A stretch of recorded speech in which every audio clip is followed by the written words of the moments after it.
Hello aspirants, welcome to PW OnlyIAS. I am here Harpreet Singh with the daily analysis of the Hindu from 11th November 2024. Let's begin with today's analysis. So again, this is a Telegram account which you can basically download this particular PDF along with other material that is required for your preparation. So what are the topics that we have taken for today's analysis? So the first one, net borrowing ceiling with respect to a tussle going on between the central government and the state of Kerala. We'll see that. Then we have the Gig and Platform Services Workers Union. Now this is a union that has been formed with respect to the gig workers, especially aiming at the women centricity. We'll see what it is and the editorial related to that also. So these are basically both editorials only that have been in the Hindu today. Then we have the Pinaka rocket system. Then we have the concept of economic nationalism. Then we have Mpox and the wind energy sector.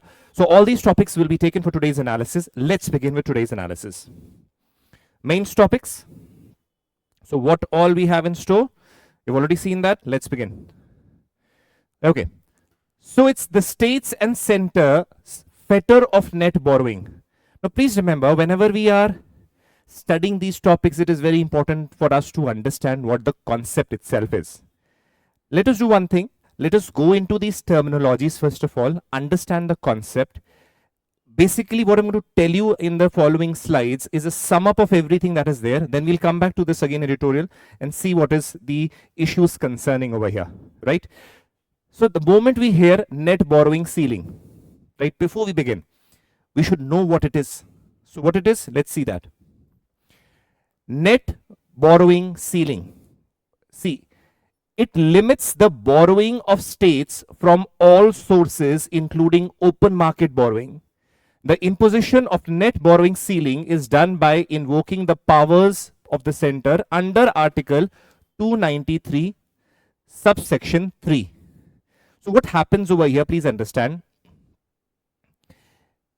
The constitution also provides that it is the central's duty also to basically maintain the fiscal stability of the country. Along with it, maintaining of the fiscal stability is also the onus on the central government. For that, the fiscal stability of the states should also be maintained. So using that provision, the center can invoke Article 293, subsection 3 or subarticle 3. What does it mean? It can basically limit the amount of borrowing a state can do, including all sources, whether it is from the open market borrowing, whether it is borrowing from the central government, and so on and so forth. Now what has happened over here is that certain additions have been made by the central government, which the Kerala government perceives is again not in the interest of the state of Kerala, and the central government intentionally is doing it according to the state of Kerala. So first of all, we have got to know that the net borrowing concept basically limits the borrowing of the states from all sources from wherever they can borrow under the Article 293(3) of the Constitution of India, which the central government invokes. Now see, deductions by the central government. The center has decided to deduct liabilities arising from the public accounts and of the states to arrive at the net borrowing ceiling. In addition, borrowing from the state-owned enterprises where the principal or the interest are serviced out of the budget or through assignments of cess tax revenue also deducted from the net borrowing. So what has been done is that basically earlier on, the borrowings done by the state public sector enterprises was not included in this borrowing. Now what has happened? The central government has included their borrowings also under the total borrowing of the state. Let us assume there is a state public sector enterprises related to any dimension, right? So what happens? The borrowing done by that enterprise was not including under the net borrowing concept. Now it has been included. So what has happened? The lot of borrowings that were done, now that exceeds the limit. So what happens? The central government can invoke the net borrowing ceiling and tell the state that you cannot further borrow because already you have borrowed a lot. Along with it, your state enterprises have also borrowed a lot of loan from, let us say, central government or for other open market borrowings. So you cannot borrow further. So this has basically led to a lot of animosity between the central government as well as the state government. Now let us see what are the dimensions associated with that first of all. Issues raised by Kerala. What has Kerala raised? See, on the inclusion of debt taken by state-owned enterprises as the state's own debt. Did you realize that this is a change that is made? The Kerala said, why have you included the state sector enterprises under the state debt? It should be kept separate. The reason is the major infrastructural projects are funded by the government statutory body, Kerala Infrastructure Investment Fund Board, primarily through the extra budgetary borrowing. Since the debt of KIAFB is now included in the net borrowing ceiling, the state government claims that it is not even able to fund pension and meet the expenses of the welfare schemes. So what was going on is that these Kerala Infrastructure Investment Board, similar public sector enterprises, they had basically borrowed a lot of loans from the central government and other, let us say, from the market borrowings. Now the Kerala government says that if you have included the state sector enterprises, now we have to, what we want to borrow even for paying the pensions, we cannot give that because we don't have the money. Now this is creating a crisis-like situation in Kerala because they themselves do not have the money to pay the pensions. Earlier what were they doing? They were borrowing money from the market and then paying the pensions and the other for the welfare schemes. Because now when Kerala Infrastructure Investment Board and the loans taken by them are included in the net borrowing, it is basically crossing the net borrowing ceiling. So the Kerala government cannot borrow any more money. This is again being raised as a question by the Kerala government that why the central government has done this. Now, first is the issue. This is the issue raised. Now let us see what are the other issues that have been raised. Now the Kerala government says that no power lies to Parliament. This is the Kerala government, so you please understand. Second point, Parliament does not have the power to legislate upon public debt of the state as it is under entry 43 of the state list of the Constitution. Now the Kerala government says, see, this is violation of the Constitution from the perspective that the public debt is basically under the state list of entry number 43 of the Constitution. So basically legislating and giving orders on this particular perspective is again the violation of the Constitution according to Kerala government. So this is again another issue that is raised. Next, all activities related to public accounts fall within the domain of the state legislature and the center has no power to include the withdrawal from public accounts in the net borrowing ceiling. So they said again, this is being manipulation of the accounts that is being done. When it is said that all the activities related to the public accounts fall within the public state legislature, how can the center basically give orders on this? See, the balance in the public account of the state should not be included in the net borrowing ceiling. This is what the state government opens. The state relies upon that Article 266(2) of the Constitution indicates that money collected by the central or the state government which do not pertain to consolidated fund can be brought under the head of the public accounts. And what? The public accounts include the small savings, security deposits, provident fund, reserved funds and other treasury depository constitute the public accounts. So they said this is not the purview of the state, central government. Why is the central government basically intervening in this? This was the third issue that was raised. Let us move on to the other issue. Fourth, following the fiscal discipline, obviously you very well know that we had discussed earlier also, to maintain the fiscal stability and fiscal discipline, there was an act that was passed which is known as the FRBM Act. Now please understand, with respect to that, the Kerala Fiscal Responsibility Act 2003, the Kerala shall reduce the fiscal deficit to 3% of the GSDP by 2025-26. Right? Kerala State Domestic Product. Now what happens when a state act provides the budget management and fiscal discipline, it is not desirable to have an external supervision by the central government. This is what Kerala government says. Now what the Kerala government says, see, we have to maintain fiscal discipline, we know that. We will bring the fiscal deficit, reduce it to 3% by 25-26. It is our responsibility to do it. It should not be the role of the central government to intervene. And we will achieve this target by this. So again, this is seen as a perspective that why is central government intervening in the fiscal management and functioning of the state government. Next, budget management of the state is not discretion of the state government. Now please see, Article 202 of the Constitution is that the state government is tasked with determining the revenue and receipts and responding expenditure with the presenting of the budget state before the state legislature. So under Article 202, it is the responsibility of the state government to present the budget and show what expenditure has been done, what are the issues pertaining to it. It is not the task of the central government. So if you will realize that in all these 5 points, the Kerala government has said that the net borrowing ceiling that has been imposed on Kerala government and inclusion of the state enterprises over there, which is restricting the Kerala government from borrowing further, is a violation of the constitution itself and the law. That is why they give majorly 5 reasons which stated that it is against the law. That is why Kerala government has basically taken this case to the Supreme Court. The Supreme Court is basically working on this and deciding what should be done. Now, what is the central government's justification for this? Let's see that.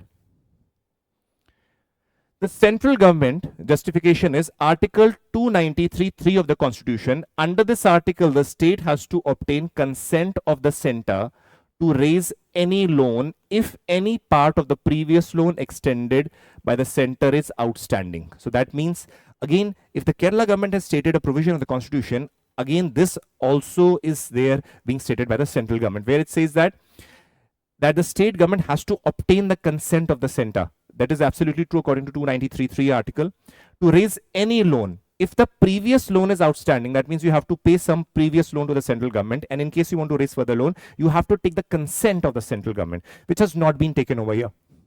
Next, follow the recommendation of the 15th Finance Commission. Now, please understand, the Union Finance Minister said that as per the 15th Finance Commission report, thus governments at all tiers have to observe strict discipline by resisting any further addition to the stock of off-budget transaction and contingent liabilities of fiscal sustainability.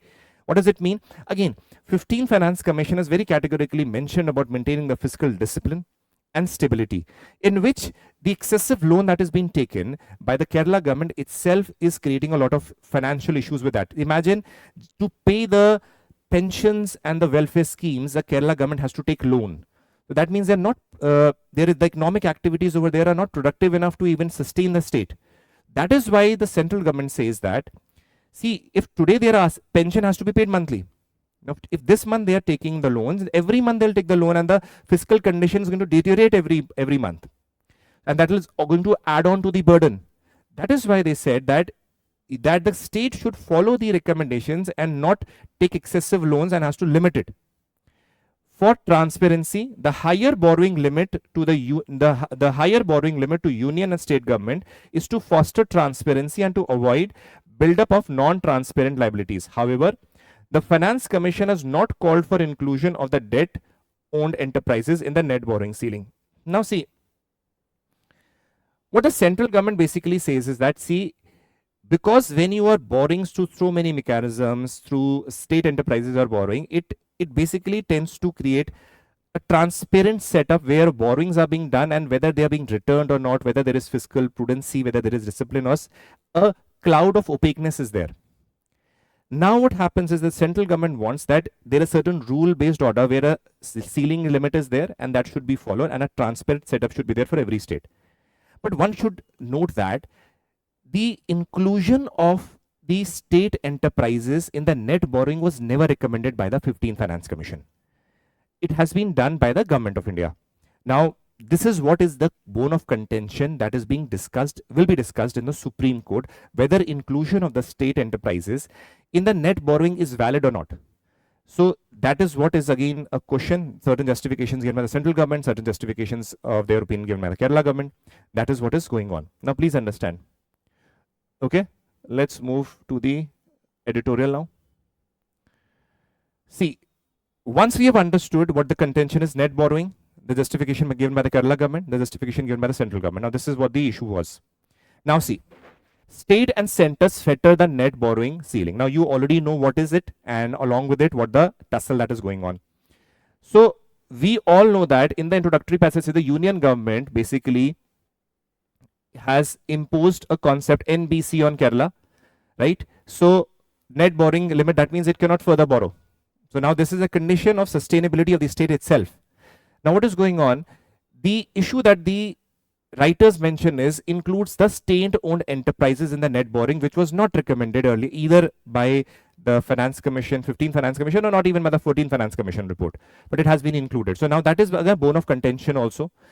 Now again, Article 293 is mentioned over here. We very well know that 293 article talks about the limits on the borrowing of the state government in order to maintain the fiscal discipline. Along with it, we realize that, see, we have already done this articles over here, so I am just brushing through what is they mentioned in this article. They mentioned about the initial phase, state-owned enterprises, then they mentioned what Article 293 is, then the writers mentioned about Article 293, which basically deals with the union government borrowing. Now you need to understand, when 293 deals with the borrowing of the state, Article 292 deals with the borrowing of the union government. So this is again a constitutional article that you should know. You can be asked in the prelims also. Article 292 dealing with the union government borrowing. Article 293 dealing with the borrowing by the state government. Right? Now please understand, one more thing is important is central government also provides guarantees upon Consolidated Fund of India in respect of the loans that are raised by a state. So that is why, because the guarantee is given by the central government, that is why the contention is that states cannot blindly borrow. That is why fiscal prudence is important. Now the central government has to give the borrowing guarantee. So that is why central government can again make changes also according to which the fiscal discipline in a state is maintained. Now over here, inclusion of the state enterprises in the net borrowing is also a discretion of the central government, because it is the central government which has to give the guarantee with respect to the loans laid from the Consolidated Fund of India. Now see, similarly as we move ahead, we realize that in all these aspects over here, the net borrowing from a historical perspective has been explained.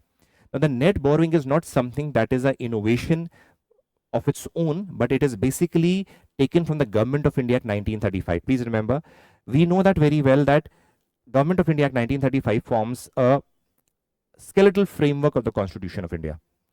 That is why, please remember, this net borrowing concept is from the Government of India Act 1935. Along with it, as we move ahead, we realize that you would have all heard Fiscal Responsibility and Budget Management Act 2003 was passed in order to basically reduce the fiscal deficit and maintain fiscal discipline. Now, over here also, we realize that in the article that is presented over here, it is over here, Kerala Fiscal Responsibility Act also, it is aiming at reducing the fiscal deficit. Similarly, the targets are given again with respect to the central government and also for the state government, that they need to reduce the fiscal deficit and along with it maintain a fiscal prudence.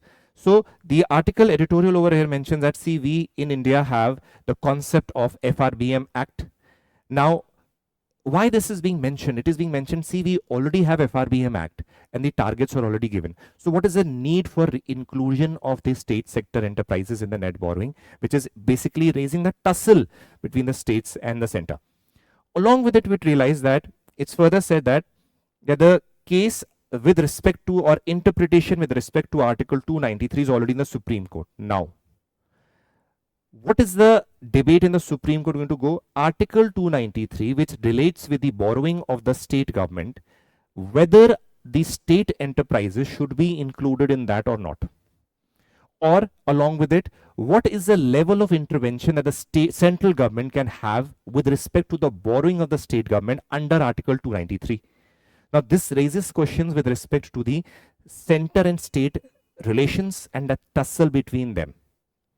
Now, there are both pros and cons. We have seen there are issues that are raised by the Kerala government. We have seen that. There are issues that are raised by the central government. We have seen that also.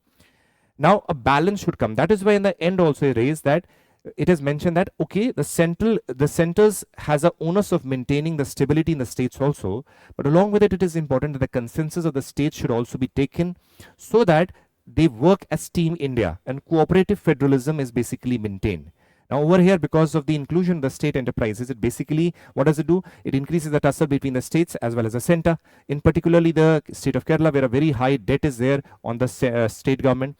So the problem can be resolved through proper consensus building. Along with it, the judgment that comes from the Supreme Court will basically form a guiding line through which the further borrowings can be done by Kerala or, for the matter, other states.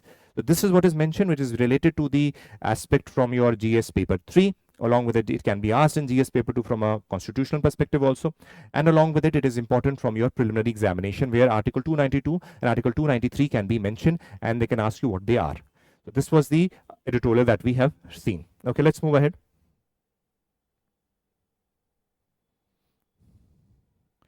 Okay, calling out exploitative labor dynamics on platforms. Now, please understand, you would have seen something that the article that is mentioned. Before we go ahead, let us understand certain things, please. In this particular editorial that you saw, basically has a union that is mentioned, which is Gig and Platform Services Workers Union, which is GIPS, right? We can Gigs and Platform Service Workers Union. And now please understand, though it is very generically written that gigs and platform service workers, it is primarily women centric. Please understand that it does cover the other people also who are, let us say, who are gig workers, but along with it, but it is primarily women centric, and it raises a concern with respect to the women issues that are prevalent. Now, please understand, there was an article in the newspaper also during the Diwali time where we saw that for a dignified working condition, women gig workers call for a digital strike across India on Deepavali Day. Before we go ahead, let us understand something.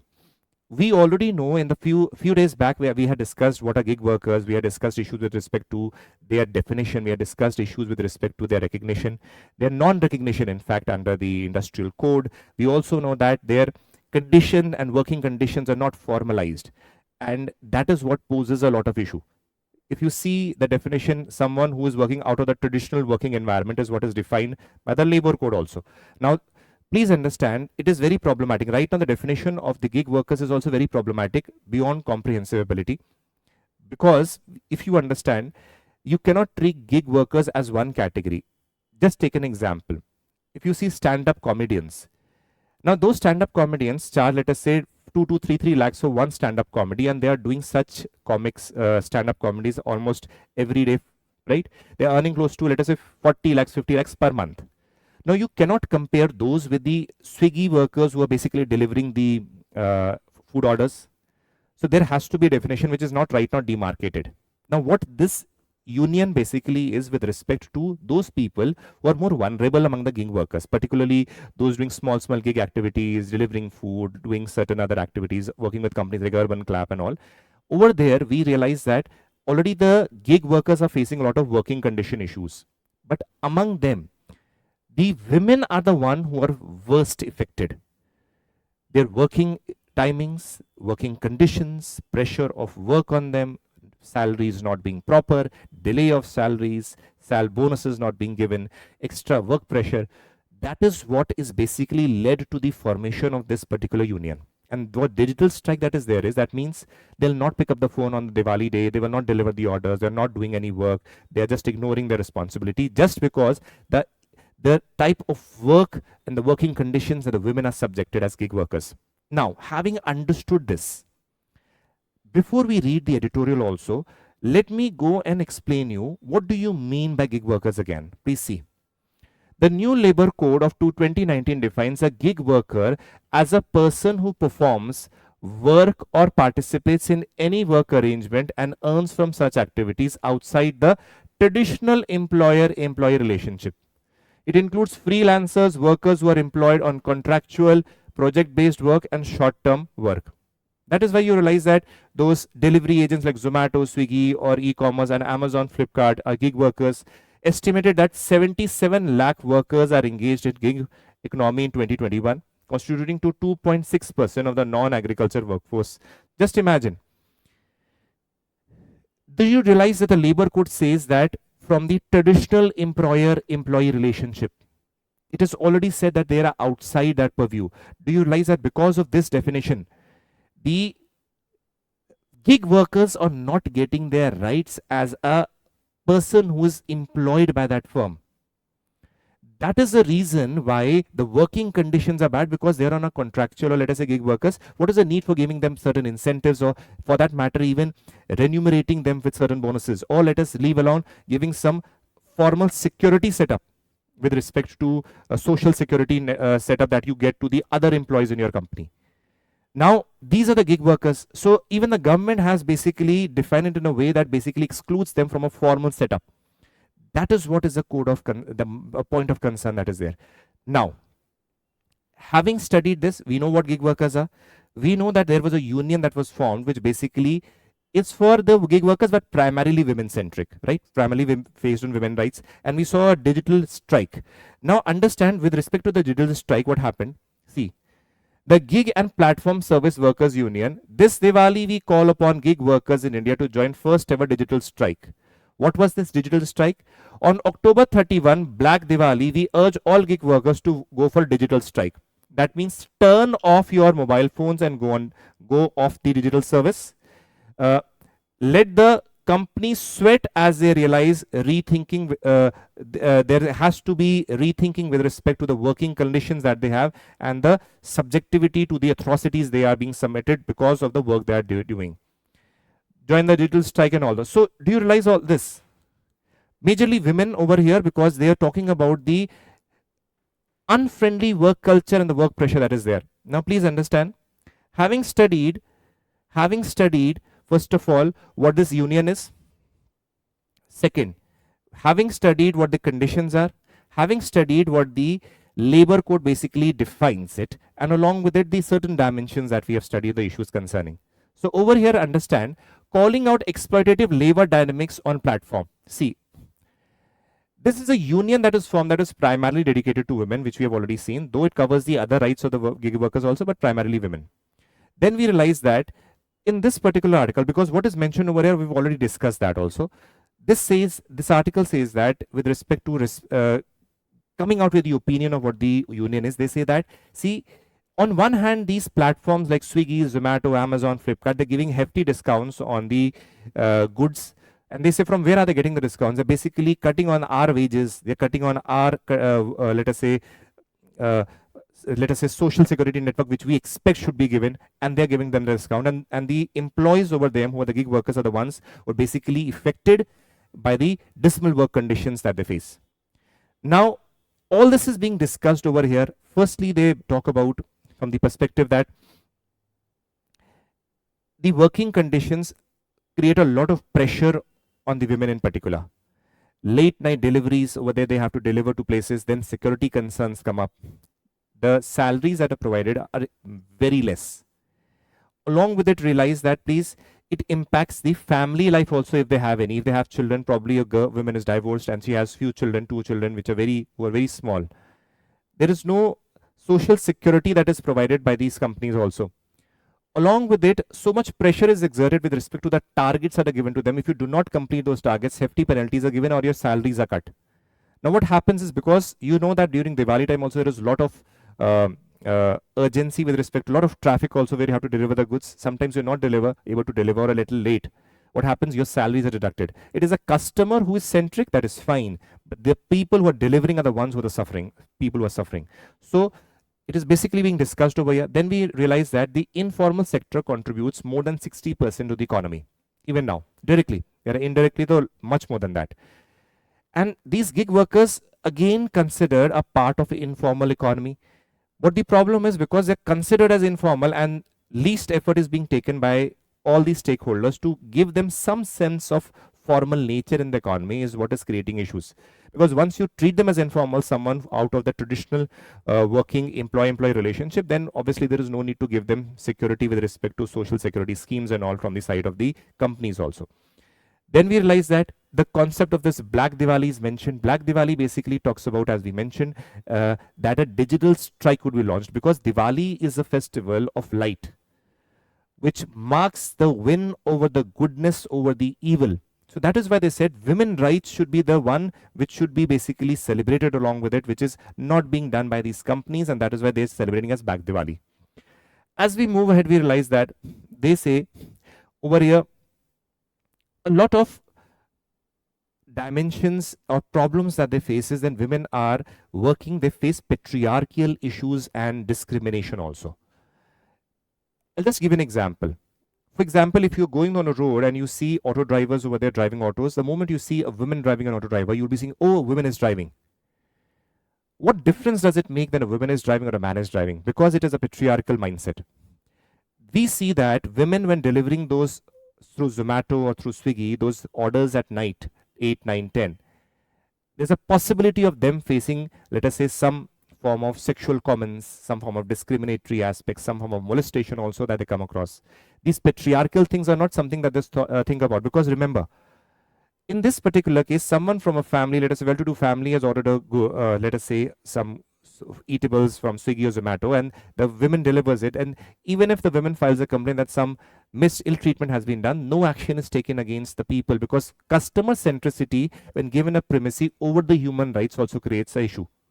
That is also being mentioned. It is an outcome of patriarchy. We realize that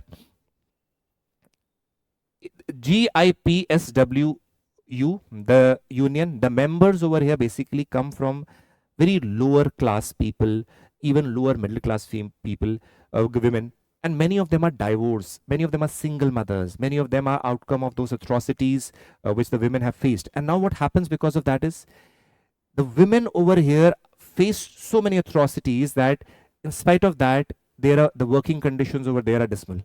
Now this is what is creating a problem for them, that is why they are marking this Diwali as a black Diwali. They say because our rights are being taken away by these companies. Now as we move ahead, next is lack of the state support has been mentioned.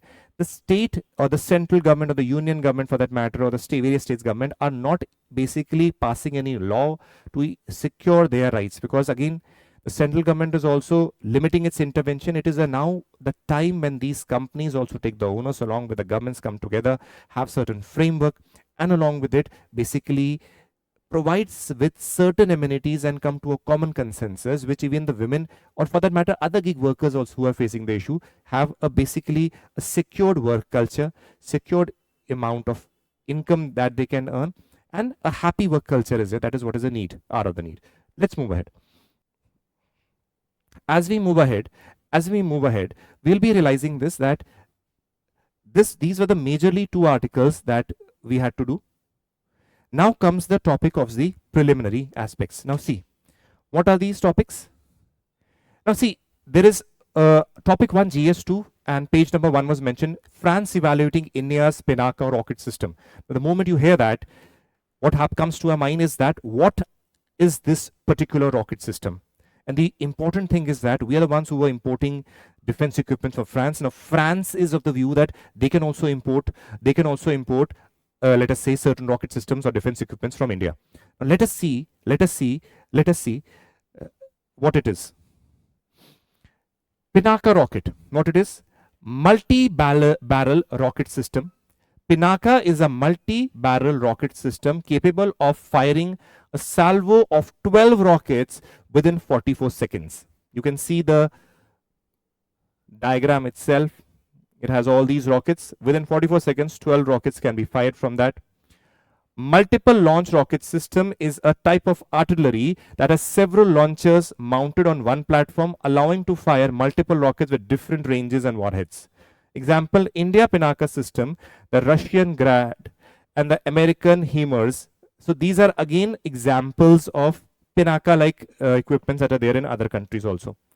Origin, Pinaka rocket system was developed by the Defense Research and Development Organization DRDO in the late 1980s to serve as an alternative to Russia-made multi-barrel rocket launchers, which are known as the Grad. The first battlefield use, the system was first successfully used during the Kargil War in 1999. Now the good thing over here is that it has certain versions, and now out of that, if France can possibly wants that, we can basically export it again, adding to the our exports. If we have a capability of becoming leaders in the defense equipment export, particularly to the African countries and other nations, which again, if we export to France, it could be again boosting the relationships between India and France. Now see, versions, Mark 1 version with a range of approximately 40 kilometers, Pinaka Mk2 enhanced approximately 62 kilometers, and Mk2 90 kilometers. Mark II basically integrates a navigation control system like the Indian Regional Navigation Satellite to enhance the accuracy. DRDO is working with two variants of Pinaka Mk3 rocket launcher. The first variant range of 120 kilometers, and the range of subsequent variant would be more than 300 kilometers. So again, adding to the defense development and along with it as a possible market for export. Next, wealth creators must not feel heat of the system. Again, opinion that is being mentioned by the Honorable Vice President. Over here, he mentions the concept of economic nationalism. Now, this concept can be asked in your prelims as well as your mains examination. So, it is important. Let's see what economic nationalism is. See, economic nationalism has been conventionally understood as the economic ideology which favors domestic control of the economy, labor, and capital formation. That means the intervention of the government in the economy is predominant, and that means there will be certain form of which favors the control of the economy, labor, and the capital formation. You will be seeing initial days also.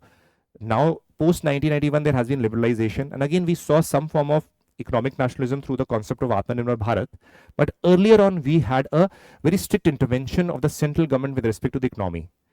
Various reasons. Let us say to protect the economy, to let us say boost, let us say growth within the country. So various reasons have been there.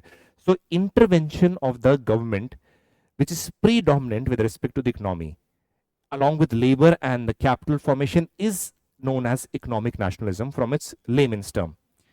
Again, economic nationalism is conventionally understood as economic ideology which favors the domestic control. That means the control of the government over the economy, labor, and the capital formation. Now let's move ahead. If we see this particular concept, you will be realizing this is not something new. I'll tell you again, please see. If we see, when India got independence, 1947, we had already decided that India is going to be a socialist democratic country. In socialist democratic country, we realize that the intervention of the government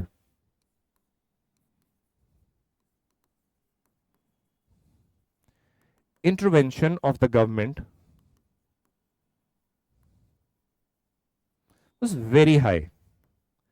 In a way, that government was the one which was basically controlling. Even they were manufacturing bread also, watches also, everything. So that means the intervention of the government in the economy was very high. So that means during 1947 and post that, we realized that this system continued, though there were various phases through which, let us say, decentralization of the economic structure did take place. But we saw in 1991, when the reforms basically took place, we basically get to know that in 1991, when the economic liberalization took place, so what happened? The control of the government over the economy slowly decreased. Now one may perceive it from the perspective that is there decrease in the economic nationalism? Not true. Please understand. See, at that particular point of time, the government felt that if the excessive government control is there with respect to the economy, it is going to hamper the economic development, and the role and the participation of the private companies is needed. So what we see the concept of LPG coming here, and the control of the government over the economy decreased. Now, slowly as we went, we realized that during when the new government at the present came in, they came up with the concept of Atmanirbhar Bharat. Now, what is Atmanirbhar Bharat? That means a self-sufficient country able to sustain itself. Now, in that particular concept, we see that we are focusing again on those aspects of the economy where government has to regulate certain things, has to have a sustained intervention on that where it is required. Now, this is taken from a perspective where there has to be a balance, not excessive intervention, nor excessive loosening of the control, because then what happens, you see the crisis in like United States that took place in 2007 and 8 was again an outcome of the government basically taking its hand completely away. So with the concept of Atmanirbhar Bharat, we see that the government as well as the state and the private sector basically come together towards an environment or economic conditions where the government, or let us say the private sector, are able to produce goods, products which are able to sustain, and we have to decrease the dependence on the imports. So that is again a form of economic nationalism which we see. Now let us move ahead from the perspective, what are the benefits of economic nationalism? Protection of domestic industries. By sheltering the local industries from the international competition, economic nationalism, we can preserve the jobs also. This has been done previously when Donald Trump became the president of India. This concept did came up. Then again, we will see these policies again coming up with the new president taking his charge in the United States. Then we have national security, ensuring control over the strategic sectors. Please, you would be seeing that previously in United States, there was a ban imposed on Huawei phones that were basically imported from United States. Why? It was suspected that the imports that were done from the China, they inserted basically certain softwares which is used to convey information to, let us say, China. There was certain skepticism that was there. Now, the Chinese devices have always been, the governments across the world has been very skeptical of their, let us say, data gathering strategies. Because in Huawei company, one of the major stakeholder is the Chinese government itself. So that is why, because the devices gather information, there's a possibility of data analysis and then privacy issues that come up. So we realize that if we are focused on self-production, indigenous manufacturing and utilization is going to basically helpful for the security perspective also. Economic sovereignty, economic nationalism advocates for a country's right to pursue its economic policies without external coercion and preserving its sovereignty. Because when we are talking about economic nationalism, it also means one more thing, that if we are talking about the domestic control and the control of the government, it also tells that the foreign countries are not the ones which are going to dictate our policies. We have to be sovereign with respect to the economic decisions and policies that we take. That is again an economic important perspective of the economic nationalism. Prevents drain of foreign exchange. Obviously, import causes a drain of foreign exchange, and if once your import, the restrictions on import are there with respect to your emphasis on manufacturing indigenously, what will happen? Then obviously you'll be saving on the foreign exchange. If we move ahead, we'll see issues with economic nationalism. There can be various issues with respect to economic nationalism also. Then there can be trade barriers. Let us take the example of China. Do you realize that India has a mastery or masters with respect to pharmaceutical sector, as well as IT? Have you seen that China does not let these sectors enter their market?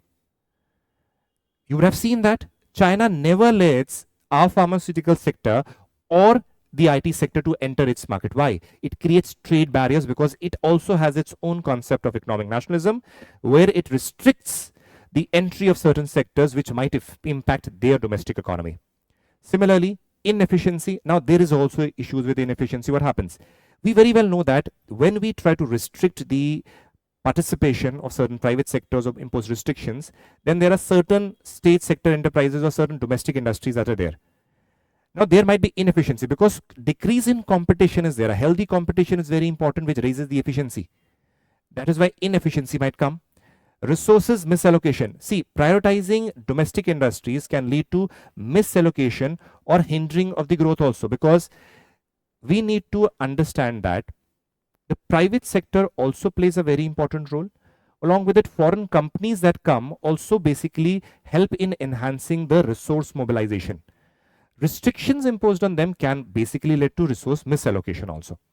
Next, geopolitical tensions. Economic nationalism strain international relations and cooperation. You would have seen that the US government had very well said that the government of India basically has putting a lot of restrictions on the export of the US products to India, and they said that violating the rules of the international trade. So do you realize that why? We have to protect our domestic industries also. That is one of the reasons why India refrained from even joining RCEP also, so that China does not flood our market with its products. So these also raise certain international geopolitical issues. Global economic instability. Restrictions on trade and investment can disrupt the global market, leading to a lot of mistrust and instability. Let's move ahead. Key features of economic nationalism in India. Please understand. Protection of domestic industries has been there because India has implemented tariffs, non-tariffs, barriers to protect the emerging economies. For example, in order to emphasize on the Make in India, which was launched in 2014, the aim has been that we develop our industry. So because of that, we do impose certain barriers on the trade with respect to other countries, which might impact our local or domestic industries. Next, promotion of domestic innovation. Programs like Digital India, Startup India have been basically working towards innovation, reducing poverty, even boosting our economic growth. Strategic global engagement. India's approach to economic nationalism also involves strategic engagement with global economy through bilateral trades, agreements, participation in international forums, attracting foreign investment also, without impacting our industries negatively. So this was basically the concept which we see from economic nationalism. Again, Mpox virus, we had done this earlier also. Mpox clad 1A has evolved to jump from human to human. Previously, when we studied about this virus, we said there is possibility but limited impact of human to human basically transmission taking place. Now we see there is proper evidence of transmission taking place. Mpox. Mpox is an infectious zoonotic disease, that is, which is basically transmitted between humans and animals, is something zoonotic. One of the species of pox virus, such as small pox or cowpox, characterized by a rash and bump that appears on the skin. Again, this basically have been seen at a great extent in the African region, but we know that the cases have come up in other parts, even in India also now. Pox virus is a oval shaped and have double stranded DNA. Strain, there are two strains. Clad 1, please remember, the one which is human to human transmission common is clad 1A, even a subcategory of clad 1A. Clad 1. Clad 1 is the dominant strain which mortality rate between 3 to 6%, mostly among the young children, and the ones which are immunocompromised. That means whose immunity has been compromised, do not have a strong immunity, they might face mortality issues. A subcategory of this is the one which is basically predominant with respect to the human to human intervention. Clad 2 is far less dangerous, with the case rate fertility rate is 0.1%, so that is less. As we move ahead, transfer agents, animals like squirrels, mice, certain types of monkeys, and all these things basically can transmit it. Detection, Mpox was first detected in humans in 1970. This is not something new. Endemic, it is endemic in countries in Africa, West African regions. Transmission takes through direct contact with the body fluids. See, till now, we realize that human to human contact was limited, but we realize that now the cases have come up. Mpox can also be spread through respiratory droplets. Incubation period is from 5 to 21 days. It starts with a headache, a backache, sore muscles, and lack of energy, and then fever, swallow, lymph nodes, and then gradually increase to rash, which develops into raised spots before turning into fluid-filled blisters, which are very, very painful. Treatment, currently no medications is there. However, we realize that antiviral drugs like cidofovir, brincidofovir, and technovirulent are the ones which are basically being used. Vaccines, two vaccines currently used for smallpox and Mpox, namely the 𝐑𝐄𝐂𝐿 vaccine and 𝐸CUM 2000 are being given. Again, they are not that effective. Again, studies are basically being done on them. As we move ahead, improving wind energy generation, topic 4, GS3, page 10. This basically talks about with respect to Tamil Nadu, but what we are doing is we are taking from the perspective of a global India level, that what is the wind energy sector in India. According to the latest report that we saw, renewable energy has combined installed capacity of 201 plus gigawatt. As of September 2024, this is the installed capacity, in which we see that wind power has an installed capacity of 47.36 gigawatt, which is very huge in number, but again, realize a lot of potential is there. Now see, if we move ahead, the ones we realize that there are various dimensions over here. This basically talks about the map, which has a lot of potential. The red regions, again, a lot of potential. This also region has a lot of potential. The ones with the darker colors, red and yellow color, have a potential, which again can be reaped. Right now, again, these are the potential map. Right now, the installed capacity is less, obviously. A lot of scope is there, but these are the regions that have been demarked where the energy potential of the wind energy can be basically reaped. Next, geographical spread. Major energy region basically found in Tamil Nadu, Gujarat, Maharashtra, Karnataka, which favors basically this infrastructure. Wind parks. India has developed several wind parks, example including the Jaisalmer wind park, 1064 megawatt. Then you have the Mupandal wind farm, 1500 megawatt. Then there are various incentives that are given. We see that generation-based incentive scheme was available for wind projects commissioned in before 2017. Reduction in the import duty, 10-year income tax exemption, custom duty exemption, 100% excise duty exemption, renewable energy certificate mechanism, foreign direct investment via automatic route, green energy corridor project, technical support that is being given, financing schemes by REDA, then feed-in tariff schemes, special incentives for renewable energy technology exports. So all these incentives have been there. Along with it, we realize that there are major policies over here. National wind solar hybrid policy. The main objective of this policy is provide framework for promotion of large grid-connected wind solar PV hybrid systems for optimal and efficient utilization of the wind and the solar energy. National Offshore Wind Energy Policy. Again, this came notified in 2015 with an objective to develop the offshore wind energy in the EEZ along with the Indian coastline of 7516 kilometers. So that means off the shore you can have the wind energy there, because that will be helpful, because the wind speed is high, so that can be very helpful in energy generation. Again, if we move ahead, challenges, we have the wind power must compete with the low energy cost efficient resources. We realize that the setup of this structure is itself very expensive. Then we have ideal wind energy sites are often in remote location, installation become very difficult. Turbines produce noise. Now those noise again cannot be heard from a predominant perspective from the human ear, but for the animals it is very troublesome. Wind planes can impact the local wildlife, obviously where it is placed. Along with it, very often the birds are also impacted. Along with it, please remember the wings that are made over there are often of non-biodegradable material, which again is environmentally unsustainable. That is what the major issue is. Now let's move ahead. MCQs. Question 1. Explanation. Question 2. Explanation. Question 3. Explanation. Question 4. Explanation. Question 5. Explanation. So this was the analysis of the Hindu from today's newspaper. I guess you enjoyed it, liked it, and learned something from it. We'll continue with this from tomorrow also. Take care, God bless, and Jai Hind.